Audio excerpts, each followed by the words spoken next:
તાજેતરમાં રવિ પ્રગતિ મંડળ સંચાલિત આદિવાસી આશ્રમ શાળા વેકરી ખાતે ફૂડ પોઈઝનિંગની ઘટના બની હતી.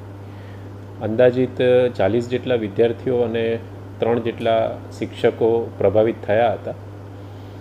હાલમાં 3 જેટલા બાળકો મેડિકલ સુપરવિઝન હેઠળ છે. બાકીના જે મેડિકલ સુપરવિઝન હેઠળ હતા તેઓ સ્વસ્થ હોવાથી તેમને ડિસ્ચાર્જ કરી દેવામાં આવ્યા છે. આ ઉપરાંત જરૂરી જે તકેદારી રાખવા માટે તમામ જે આશ્રમ શાળા છે, આ ઉપરાંત એકલવ્ય શાળાઓ, મોડેલ શાળાઓ, તેમને પણ સૂચના આપવામાં આવી છે. આગામી સમયગાળામાં ક્લાસ 1 અને ક્લાસ 2 અધિકારીઓની ટીમ બનાવીને પણ આપેલ સૂચનાઓનું ચોક્કસ રીતે પાલન થાય તે પ્રમાણેની જે કાર્યવાહી છે સમગ્ર બનાસકાંઠા જિલ્લામાં કરવામાં આવશે.